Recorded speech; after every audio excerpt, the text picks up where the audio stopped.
En el nombre del Padre, del Hijo y del Espíritu Santo. Amén. Padre bueno, te damos gracias por darnos la oportunidad, prácticamente, aunque no sea formalmente, pero sí prácticamente es la apertura de nuestro año jubilar.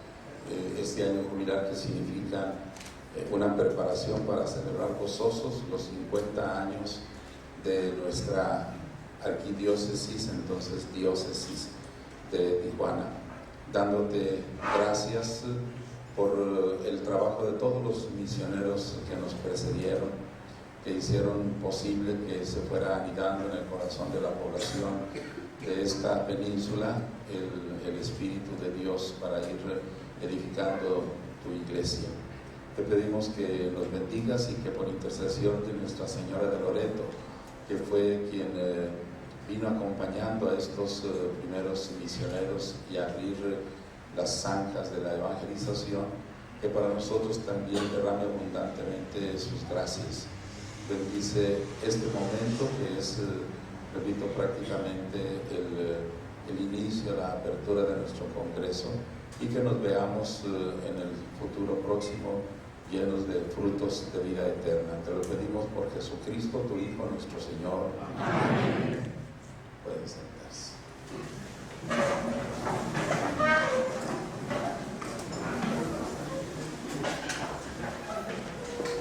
Muy buenas tardes a todos. En primer lugar queremos dar la bienvenida a nuestro señor arzobispo que nos acompaña, a los presbíteros, a las religiosas, a los seminaristas y a todos los laicos que están aquí presentes, y también al padre Javier Cacho Vázquez. El padre Javier Cacho Vázquez, jesuita mexicano, es licenciado en Humanidades Clásicas por el Instituto de Literatura de la Compañía de Jesús, licenciado en Filosofía por la Facultad de Filosofía por el Colegio Máximo de la Compañía de Jesús, licenciado en Teología por la Universidad Gregoriana y licenciado y maestro en Historia por la UNAM. Fue director del Centro de Integración, profesor numerario del Departamento de Historia y director del Departamento de Ciencias Religiosas en la Universidad Iberoamericana Ciudad de México, fundador de la Universidad Iberoamericana Tijuana hace 30 años, rector de la Ibero Puebla, vicario episcopal de la vida consagrada de la Arquidiócesis de México y miembro del Senado Arquidiocesano. Entre sus publicaciones académicas se encuentran Introducción a la Historia, lecciones de historiografía y artículos varios sobre temática histórica y pedagógica. Actualmente es superior religioso de la comunidad jesuita en la Sagrada Familia de la Colonia Roma en la Ciudad de México. Damos la bienvenida y un fuerte aplauso.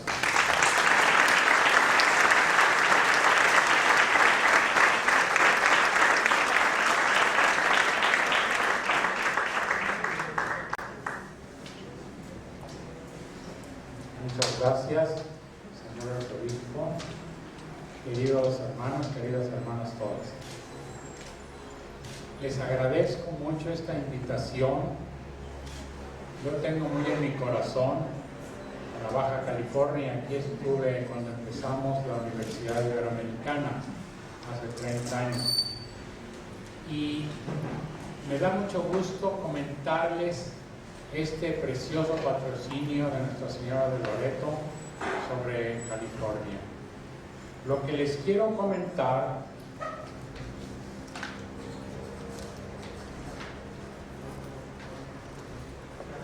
va a tener 3 momentos que son los siguientes. El principal se va a referir precisamente a Loreto en la Baja California, pero todo esto tiene unos antecedentes mariológicos desde el siglo V, después el siglo XIII, etcétera, hasta llegar aquí, que esto acontece el siglo XVII.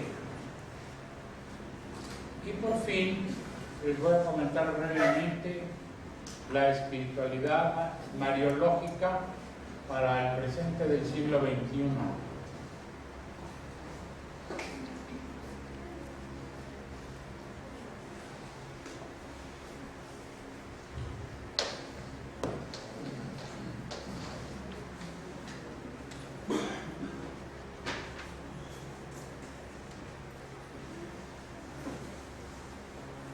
En la historia humana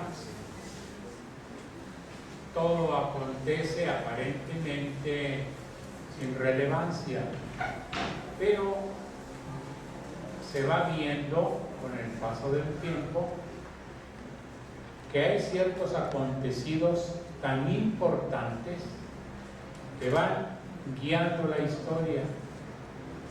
El ejemplo supremo es la encarnación de nuestro Señor Jesucristo, que San Pablo en su carta a los Gálatas le llama la plenitud de los tiempos. Cuando nació el niño Jesús en Belén, pues ni quien lo volteara a ver, ¿verdad? Pero ¿qué tal? Ese acontecimiento irrelevante es el eje de la historia.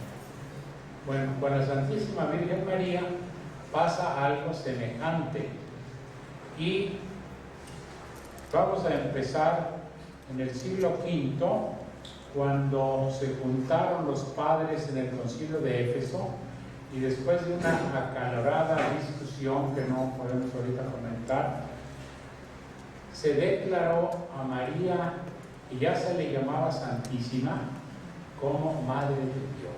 Ustedes imagínense, es algo inaudito que a una mujer, por santa, por virtuosa que sea, llamarle Madre de Dios.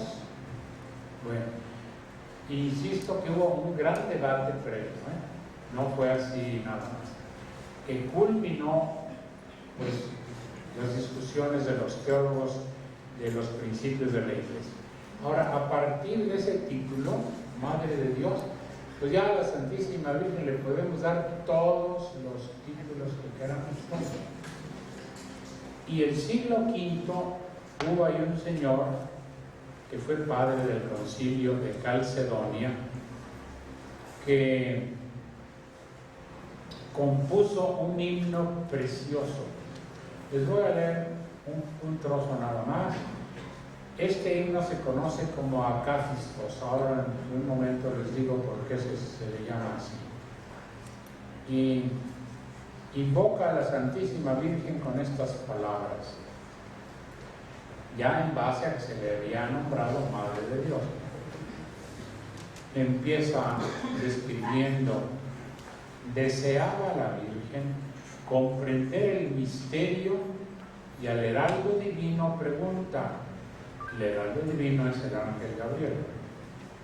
¿Podrá dar a la luz criatura una virgen?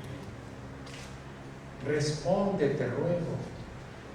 Reverente, Gabriel contestaba y así le cantaba: salve, tú guía al eterno consejo, salve, tú prenda de arcano misterio, alégrate, milagro primero de Cristo, alégrate, compendio de todos sus dogmas, alégrate, celeste escalera que Dios ha bajado, alégrate, oh puente que llevas los hombres al cielo, alégrate, de angélicos coros solemne portento, alégrate, de turba infernal lastimero flagelo, salve, inefable, la luz alumbraste, salve, a ninguno dijiste el secreto, salve, del docto rebasas la ciencia, salve, del fiel iluminas la mente, alégrate, Virgen esposa.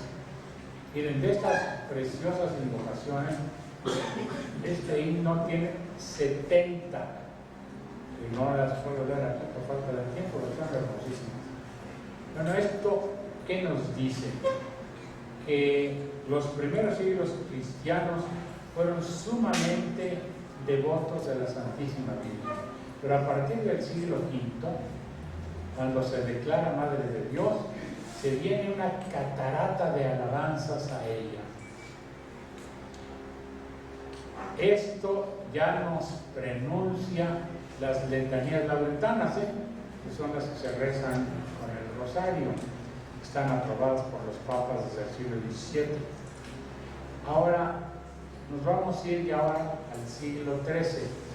El siglo XIII medieval terminan las cruzadas, ese intento de muchos caballeros cristianos que querían rescatar para la iglesia y para la cristiandad los santos lugares de Palestina, que se habían sido invadidos por los musulmanes.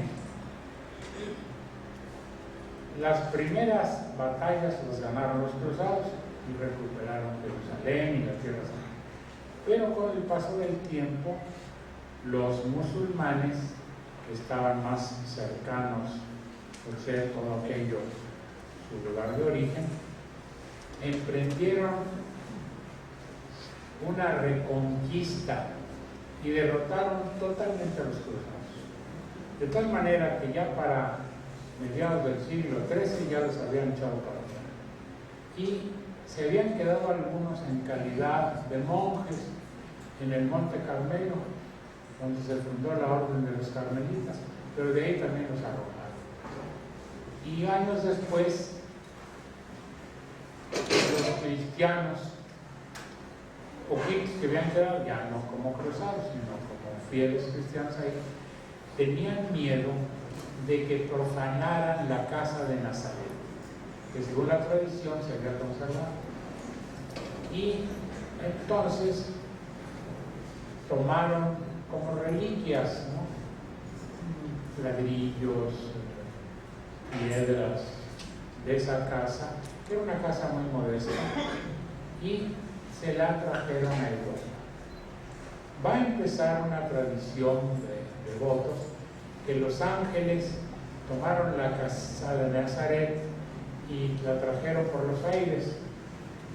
Bueno, eso es devoción y muy bueno, ¿no? Pero la historia más bien nos dice que la trajeron estos restos de cruzados. La trajeron a lo que actualmente es Croacia,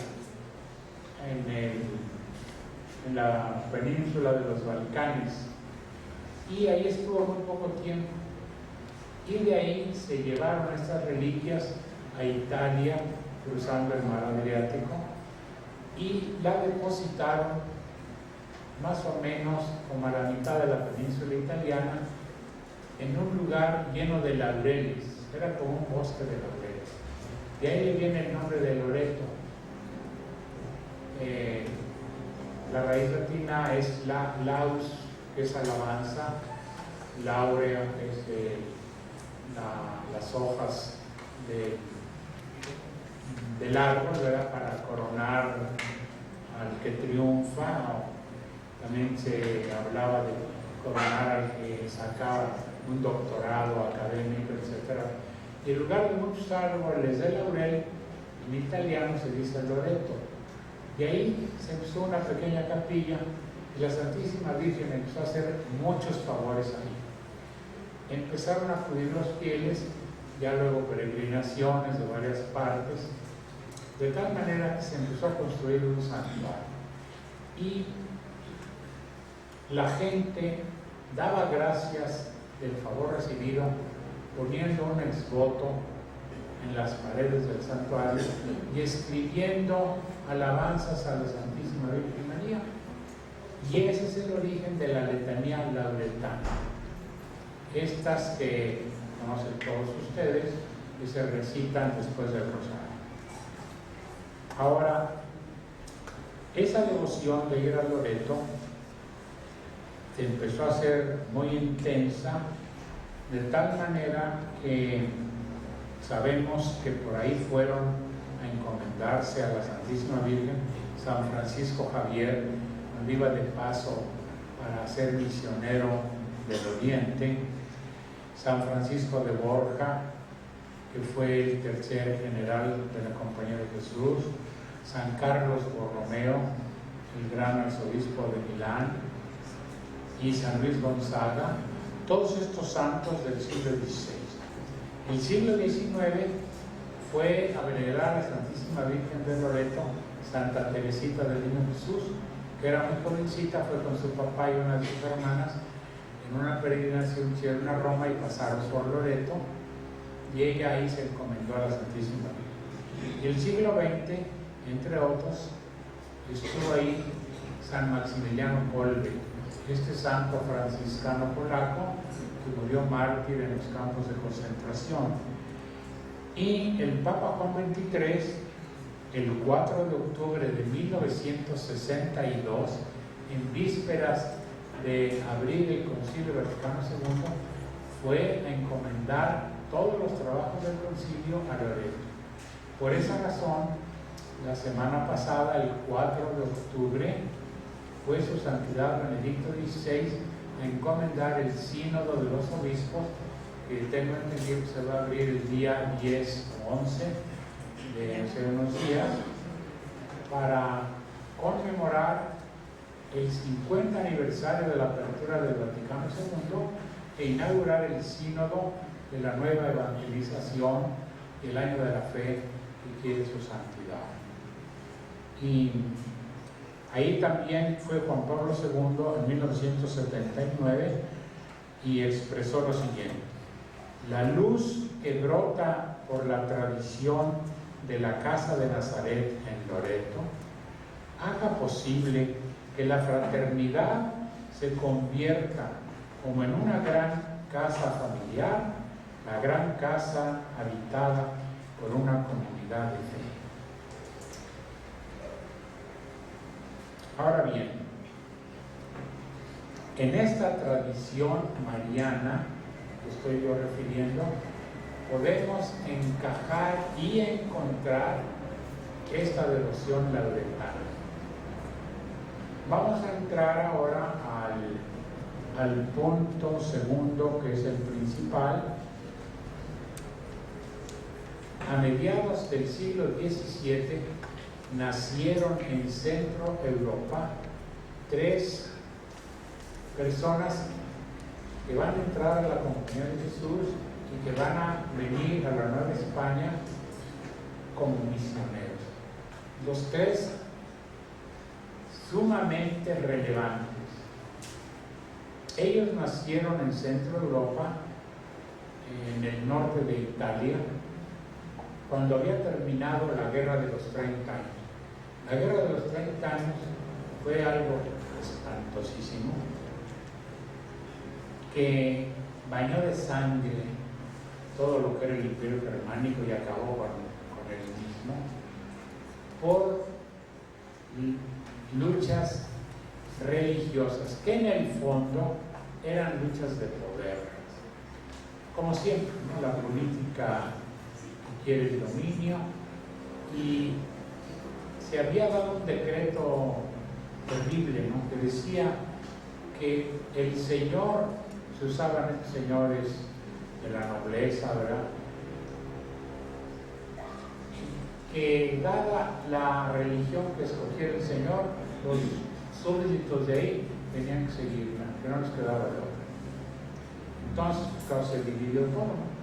Porque unos que peleaban en contra del poder de la dinastía de los Habsburgos, pues se hicieron luteranos. Y ahí todos los mundo querían ser luteranos. No había libertad. Y donde apoyaban a los Habsburgos, escogieron seguir siendo católicos, ¿sabes? Ahí eran católicos. Entonces, de 1610 a 1640 se pelearon a morir. Barrieron de arriba abajo varias veces todo el centro de Europa. Hubo muchísimos mártires, incendios, torturas, crímenes, terribles. Y eso pues como que fijó esa diferencia terrible entre los cristianos, que se va a empezar a remendar un poco a partir de hace 100 años para acá. Pero no es el bien que no se acaba de curar eso. Ya ahora hay bastante respeto mutuo y todo eso, pero aquella guerra dejó una ola de sentimiento, de rabia, de odio. Bueno, al fin de esta guerra nacieron estas gentes, porque Dios siempre provee a todas las dificultades y a todos los pecados humanos. Uno de ellos fue Eusebio Quino, que nació en el norte de Italia En esa época eso pertenecía, nos dieron al Imperio Germánico. Y cerca de ahí, en la ciudad de Milán, nació Juan María Salvatierra y Juan Bautista Zappa. Los tres entraron a la Compañía de Jesús.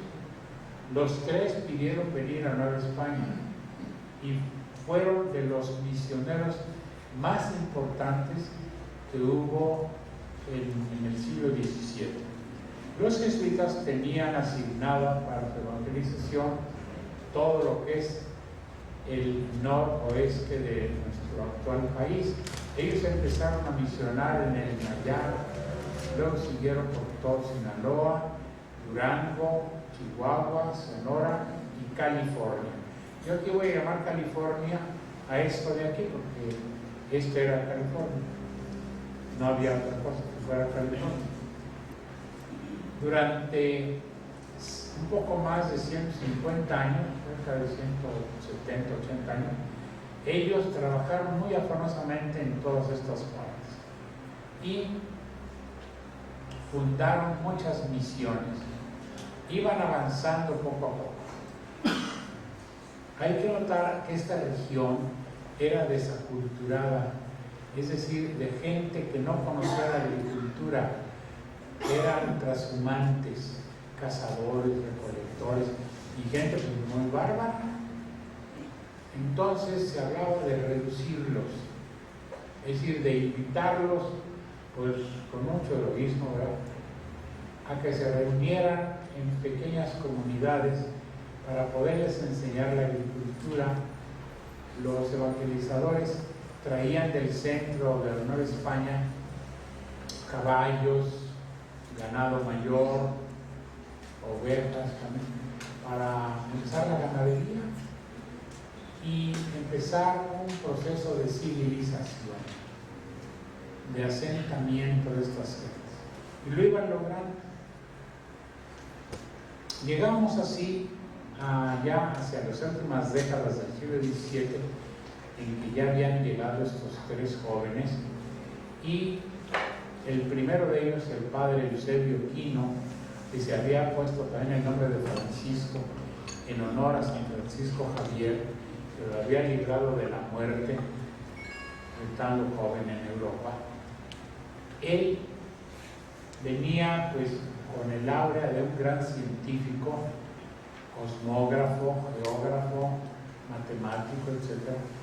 Y estaba saliendo del centro de Nueva España una expedición a la California, que los españoles querían siempre lograr conquistarla.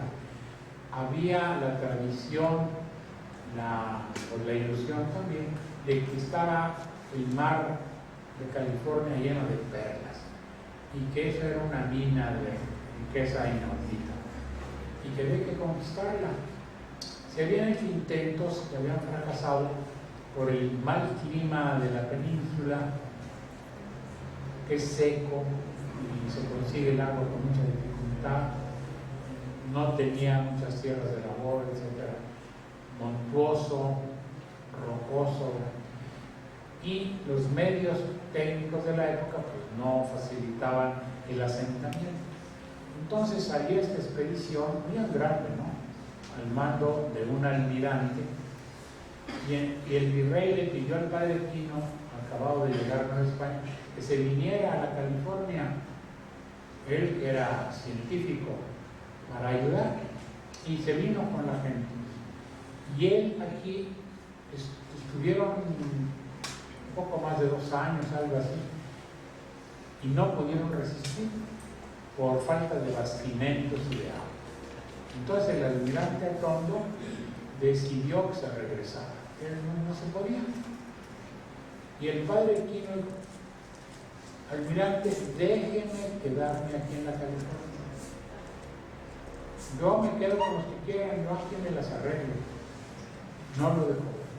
Pero una cosa muy hermosa, él ahí, en medio pues, de ese páramo, hizo su profesión solemne en la compañía. Los jesuitas hacemos la profesión solemne ya que somos sacerdotes, tenemos años de de trabajar en la pastoral. Él la hizo aquí en California. Se tuvo que regresar. A él lo mandan entonces los superiores a la Pinería, que es esa región del norte de Sonora. Él llega allá a trabajar y ahí conoce al padre Salvatierra, que ya era misionero en Tarahumara y Sonora, y era el visitador de todas las misiones. Y en Dolores, donde el padre Quino puso al centro de sus misiones, que es en el norte de Sonora, se encontraron. Y Quino entusiasma a Salvatierra con la California. Y Salvatierra, que no necesitaba mucho para entusiasmarse, porque era un hombre ferventísimo.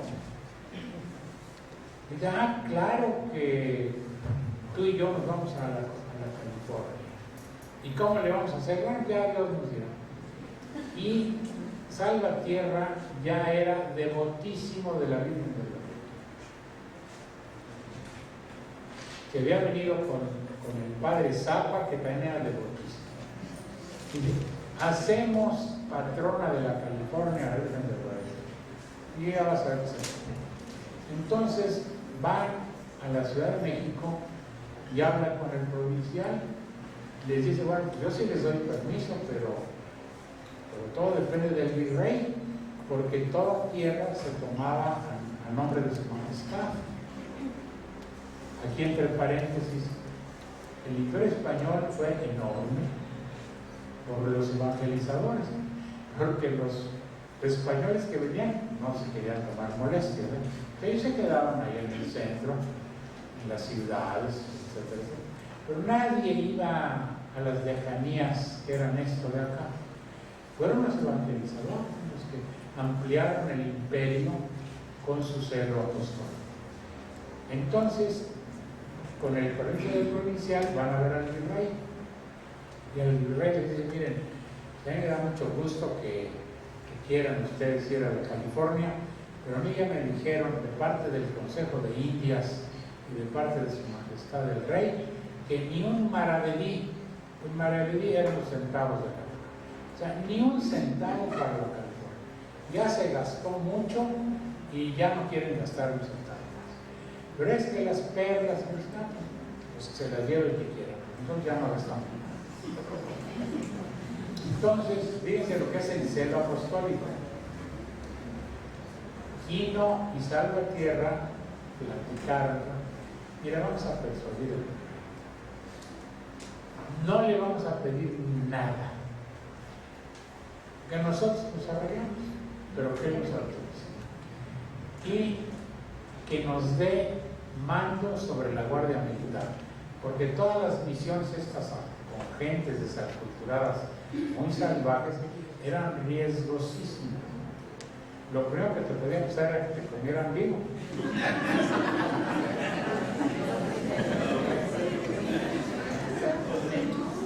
Entonces mandaban una guardia militar, pero con gentes muy indignas, eran con gentes carcelarias. El comandante solía ser un oficial español, pero su gente eran que les decían, bueno, tú tienes en tu condena 10 años de cárcel, ¿no? Te la cambiamos porque te vayas a la California y allá cumples tu condena en libertad y sirviendo al rey. No, pues todo el mundo aceptaba. De ahí que a los presidios, presidium en latín significa lugar de refugio, se les va a conocer como prisiones, como lo que ahora llamamos los cerezos, ¿no? Era eso, pero presidium es lugar de refugio, de defensa, pero como iban puras gentes de esto, por eso le llamas. Ahora, ¿por qué hicieron eso Quino y Salvatierra? Porque estas gentes traían el poder de jurisdicción para juzgar los delitos y ellos eran los primeros que daban un malísimo ejemplo. Violaban a las indias, se aprovechaban de las mejores tierras, cometían desafueros y luego se sentaban a juzgar a los indígenas y con unos castigos que usaban terribles, flagelar a la gente, de ahorcarlos y todo.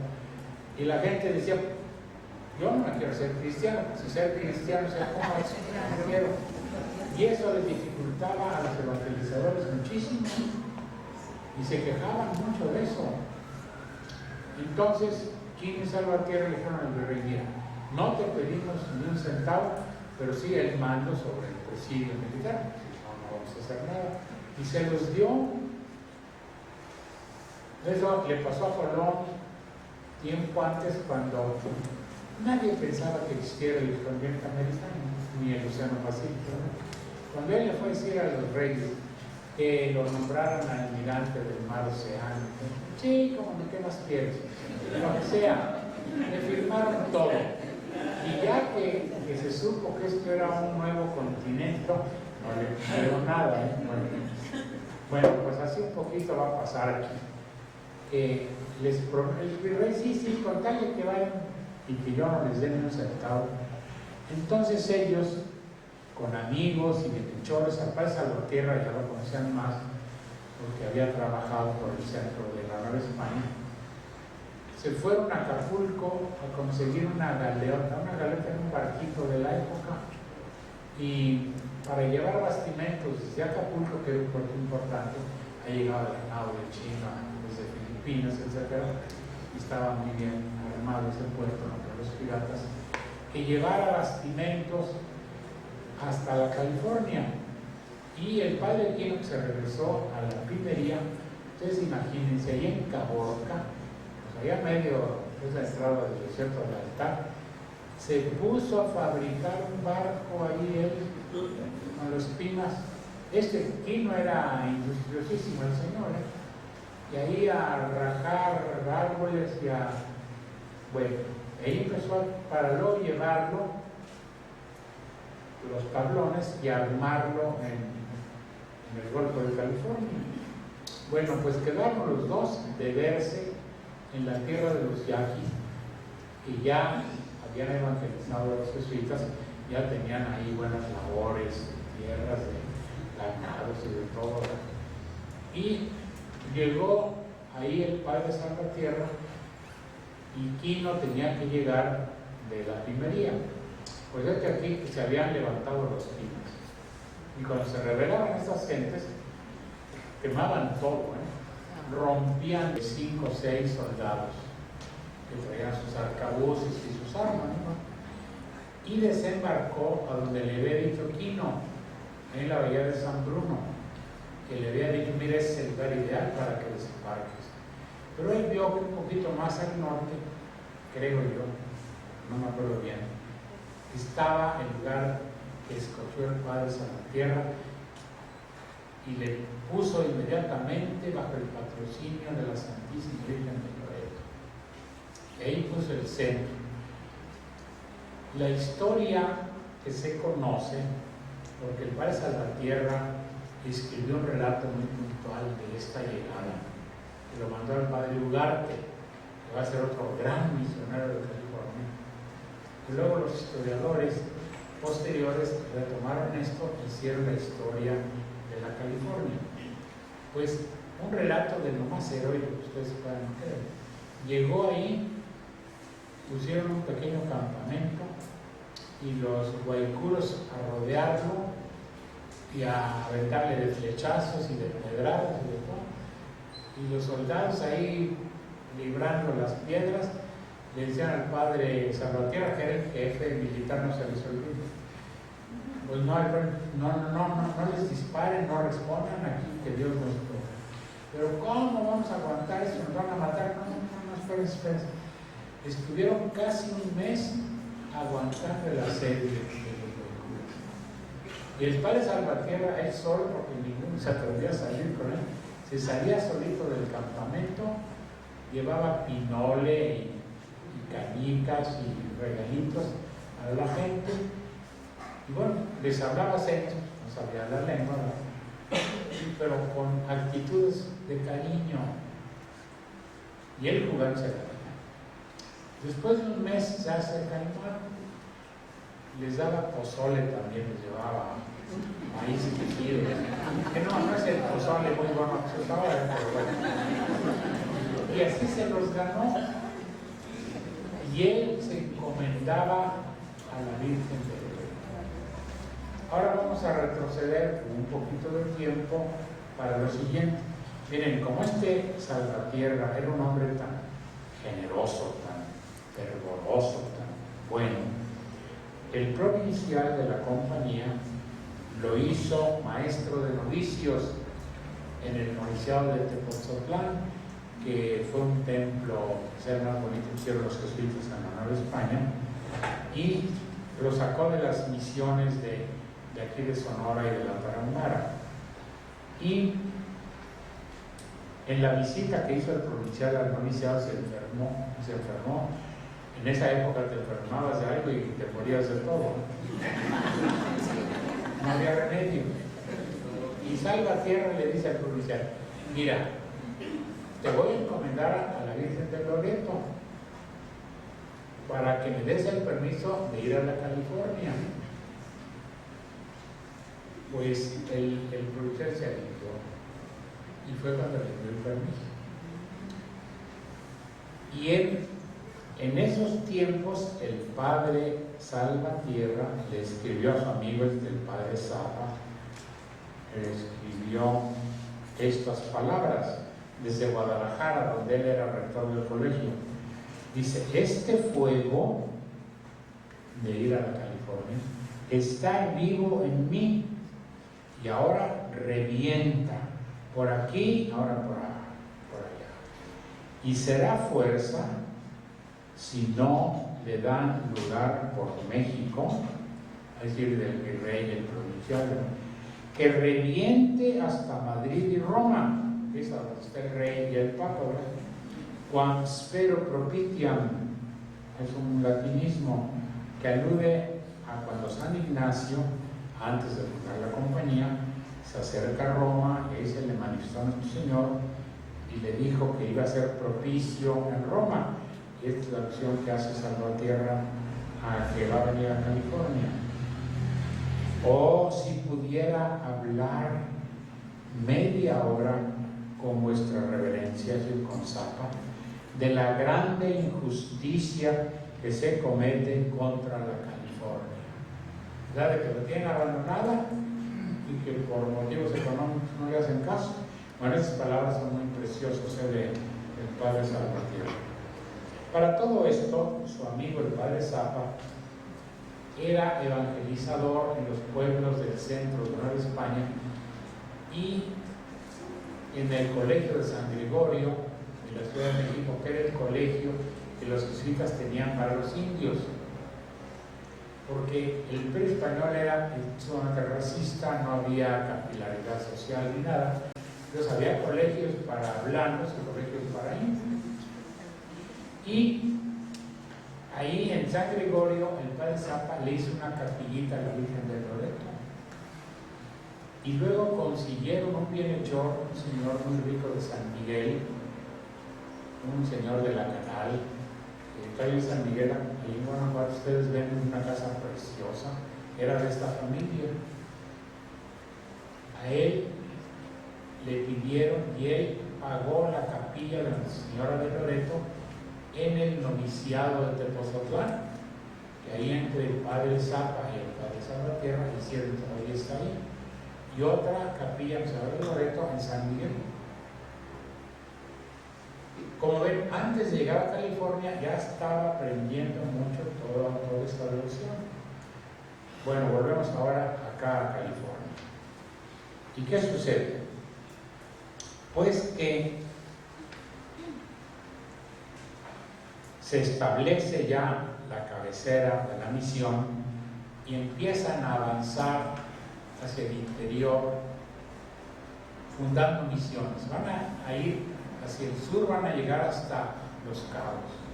Los jesuitas fundaron La Paz también. Y para el norte se van a ir hasta Guerrero Negro y todo eso. Van a llegar hasta un poco al sur de Ensenada, hasta ahí llegaron, que fue cuando los expulsaron. Y los expulsados de aquí, misioneros de California, escribieron muchos relatos.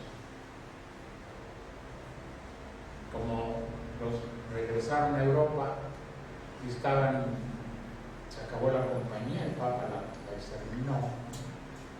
Ellos de memoria contaron sobre la flora, la fauna, la geografía y la gente de California. Esos relatos actualmente son valiosísimos. Los han estudiado los antropólogos y los botánicos y todo aquello.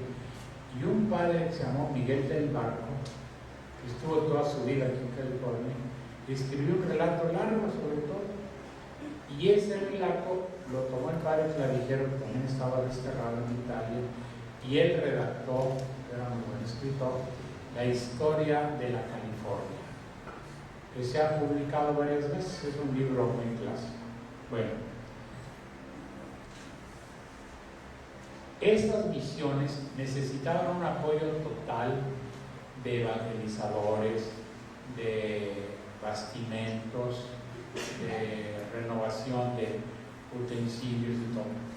Y todo eso se hacía a través de las misiones de Sonora, que estaban muy establecidas y que había ahí tierras muy buenas.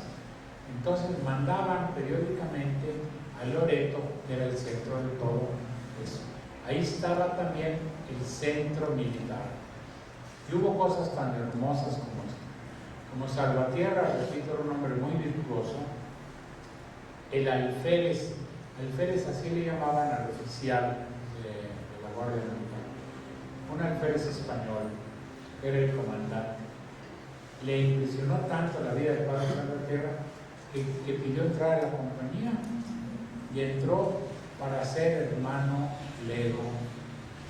Claro, no lo podían mandar a la Universidad de Tepoztlán, estaba a miles de kilómetros. Entonces se quedó ahí en Loreto, ahí su noviciado, y se cuenta de él que él era el encargado de la bodega donde se reunía todo ahí en Loreto para mandarlo a los lugares de la misión, y todo el tiempo que le quedaba libre se metía en la capilla a adorar al Santísimo, que dejó la piedra donde se hincaba así ya hasta desgastada, de las horas y los días y los meses y los años que estuvo ahí a los pies del Santísimo. Bueno, pues hubo cosas así como estas.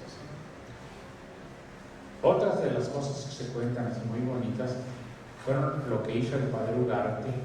Él construyó también un barco ahí en Loreto para poder manejar más el bastimento hacia La Paz y hacia el norte de Loreto también.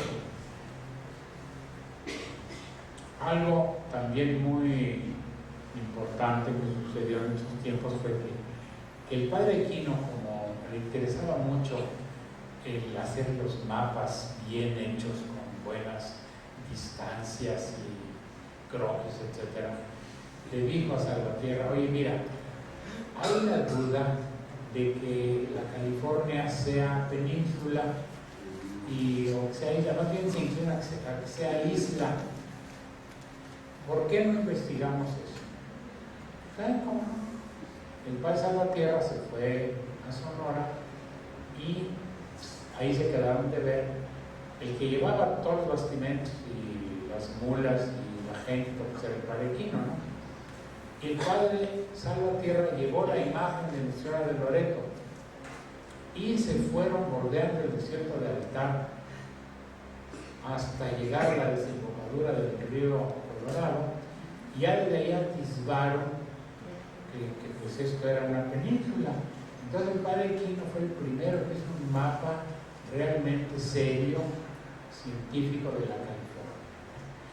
De regreso, era la costumbre, se rifaban la imagen de Nuestra Señora de Loreto, y ustedes pueden suponer que se la sacó el padre Salvatierra, y durante Borba.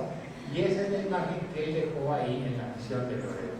Lo que no sé, no he podido investigar si la actual imagen que está ahí es la que llevó el padre Salvatierra a fines del siglo XVII, no lo sé. Pero bueno, es esta que está por aquí. Bueno, ya se nos está agotando el tiempo y podemos pasar a la última parte, que es lo que nos dice a nosotros. Les voy a llamar a ustedes californios, que era como se decía el siglo XVII. ¿Qué nos dice a los californios la Santísima Virgen de Loreto? Que por supuesto no solo fue la patrona de las misiones, sino cuando se empezaron a conquistar las tierras que hoy están en la Alta California, Loreto seguía siendo la capital, y los españoles, hacia fines del Imperio Español, trasladaron la capital a Monterrey. Esa ciudad está al sur de San Francisco. Cuando los Estados Unidos se quedaron con la parte de arriba, Loreto volvió a ser capital de la California hasta el momento en que fue declarada la paz, porque les quedaba un poquito más abajo, ¿no? Miren, nosotros como californios, como hijos de la Santísima Virgen de Loreto, estamos invitadísimos a que nos encontremos con ella como con nuestra madre, que sintamos el calor de su cariño materno. Ella lo único que quiere siempre es llevarnos a su Hijo, que nos hagamos fieles de su Hijo. Es lo mismo que le obedezcamos en el único mandamiento que nos da nuestro Señor Jesucristo, que es: sean buenos hermanos.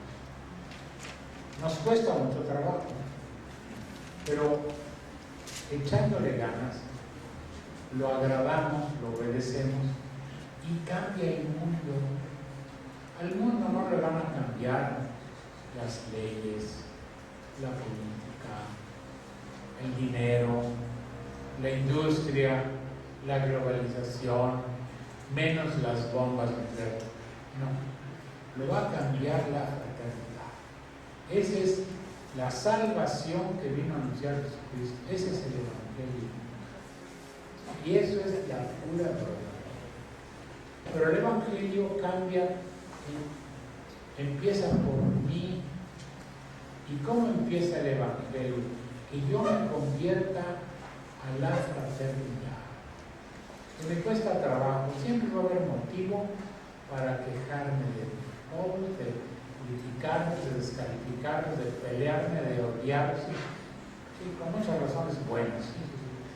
Pero bueno, el Señor nos pide esto. Y entonces Él nos regala, oigan esto, nos regala analógicamente, o sea, en semejanza, lo que se llama la encarnación mística. Él se encarnó en la Santísima Virgen María, por eso es Madre de Dios.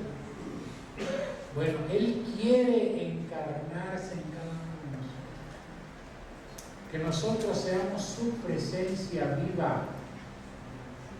Y no hablo nada más de los sacerdotes, no, de todos los que son mujeres y hombres.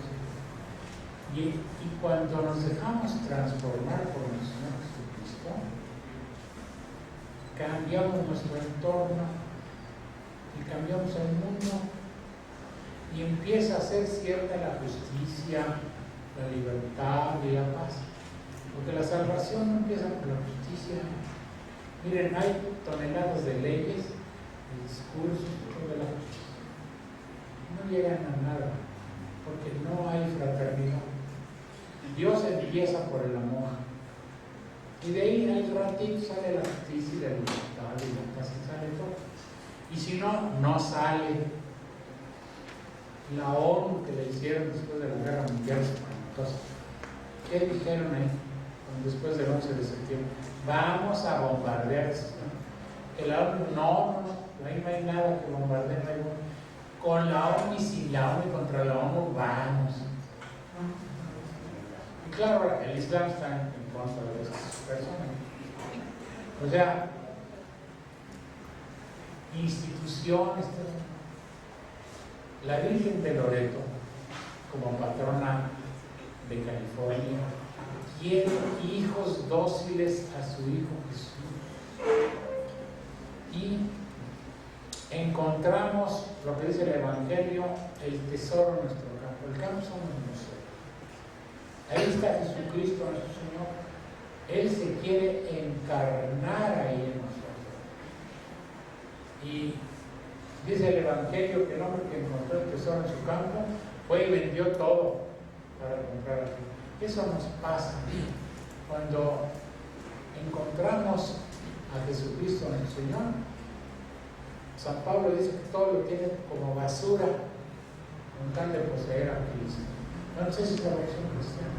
Eso es lo que quiere la Santísima Virgen de Loreto. Y ella, ¿cómo se identifica? Cito las palabras de San Lucas. Yo soy la esclava del Señor. Lo dice al ángel cuando ya ella se persuade, y lo dice cuando visita a su prima Isabel. Y San Pablo lo dice varias veces.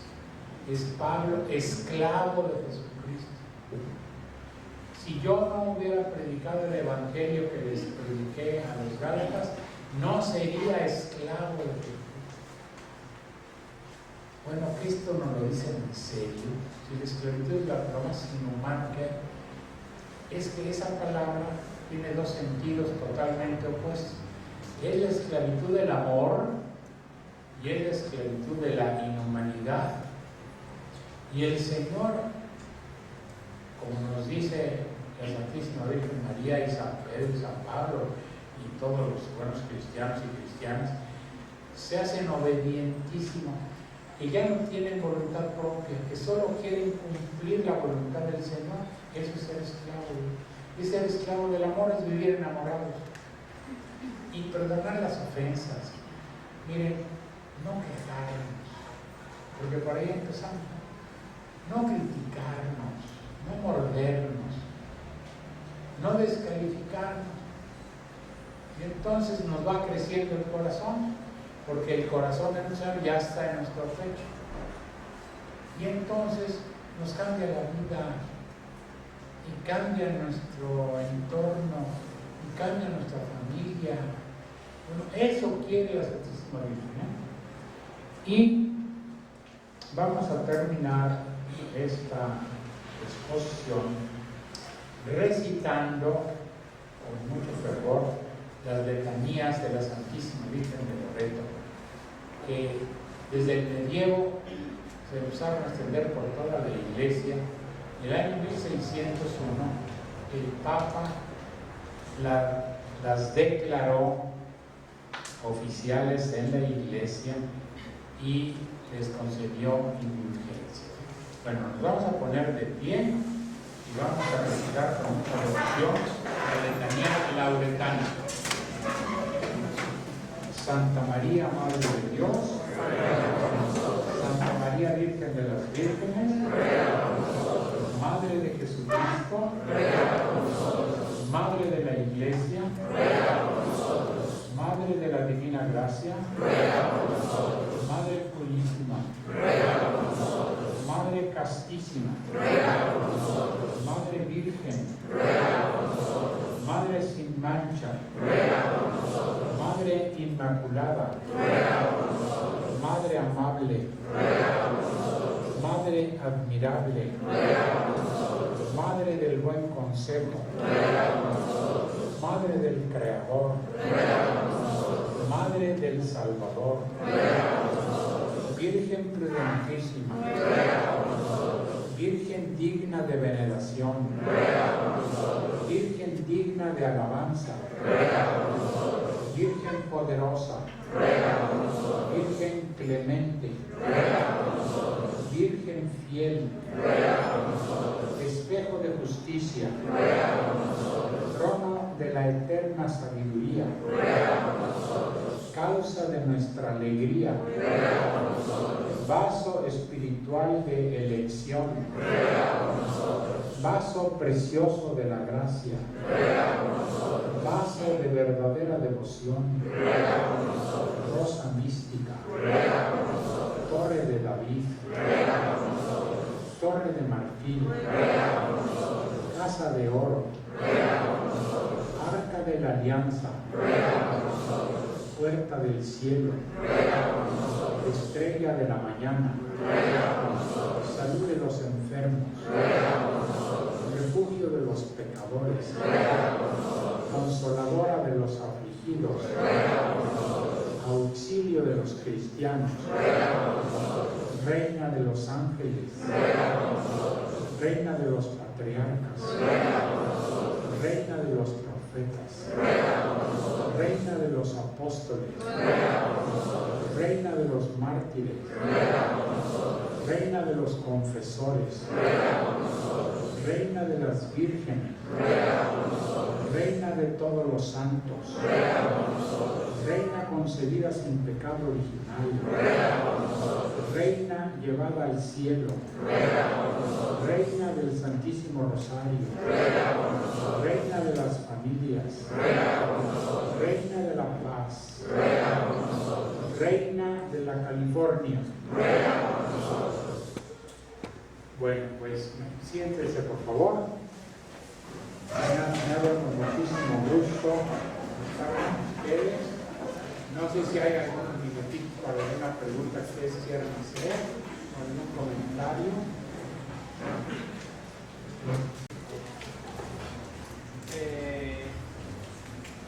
Comentaba usted que se había quedado el Padre Quino, que no había llegado, que se tuvo que venir el Padre Salvatierra. ¿Cuándo fue que se encontraron acá en la California? Ya el Padre Quino ya nunca regresó. Porque cuando fueron a la expedición para ver lo de la peninsularidad, el Padre Salvatierra se fue a Sonora. Y ahí en cabalgaduras, rodeando el desierto de Altar hasta el Colorado llegando. Y luego el Padre Salvatierra se regresó a Yaqui, porque ahí era donde se embarcaba. Y él siempre tuvo, junto con Quino, la idea de hacer barcos para poder subir embarcarse más arriba de Sonora y traer más cosas para acá. Pero en esta época todo era dificilísimo. Y antes hicieron todo lo que hicieron, sin elementos. Pero eso pasó.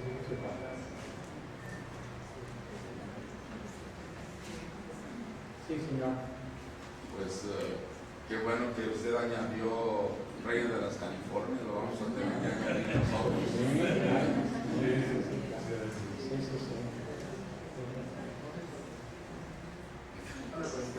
Sí. Los Californios. En Europa, bueno, o aquí en México, ¿qué día es el que se celebra o se festeja a la Virgen de Loreto? Así como la Virgen del Refugio, 4 de julio, Guadalupe. Loreto, ¿qué día? No sé si ustedes se han de saber, ¿verdad? 10 de diciembre. ¿Qué día? 10. El 10 de diciembre. Lo que no sé es que si el Padre Salvatierra puso ese día para la especial veneración, no lo sé, porque eso también depende de Roma.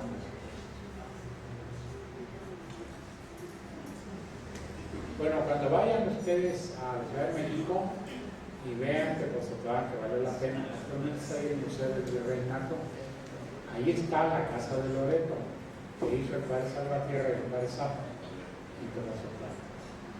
Y yo quisiera terminar con una alusión. Los jesuitas fueron los que trajeron la devoción de la Virgen de Loreto a la Nueva España y trajeron años después la devoción a la Santísima Virgen de la Luz. Fue un siciliano que se trajo en un óleo enrollado una copia de una imagen que es popular, ¿no? de una virgen se había manifestado en Sicilia, que hacía muchos favores, Y aquí llegaron, ahí la pusieron a Suertes, se la sacó la comunidad de lo que era en esa época León. León era una ranchería, una congregación chiquita, porque ahí la ciudad muy importante era Guanajuato. Por las minas había un colegio muy bonito de la compañía, un templo muy bonito. En León no había casi nada, era una misión chiquita. Y ahí llegó este cuadro, y le pusieron un jacal, que era una brujería, y empezó a hacer muchos favores a la Santísima Virgen. De tal manera que creció la devoción. Actualmente es la patrona de la arquidiócesis de León y de todo el Bajío. Ese día hacen fiesta, no les digo que ni los bancos abren más, porque ese día es sagrado. Y en Tepoztlán, donde está la casa de Loreto, hay una imagen preciosa de la Santísima Virgen de la Luz. Es una talla barroca, estofada, muy bonita. Esas fueron las dos grandes advocaciones de la Santísima Virgen que trajeron los jesuitas a Nueva España. Y ellos, cuando los desterraron, y que ya no pudieron volver, se llevaron como pudieron y luego consiguieron imágenes de la Santísima Virgen de Guadalupe. Y ellos en Europa, en su destierro, también la propagaron. Es decir, yo se los comento porque la Compañía de Jesús siempre ha sido muy devota de la Santísima Virgen y que ella nos salvó de la extinción.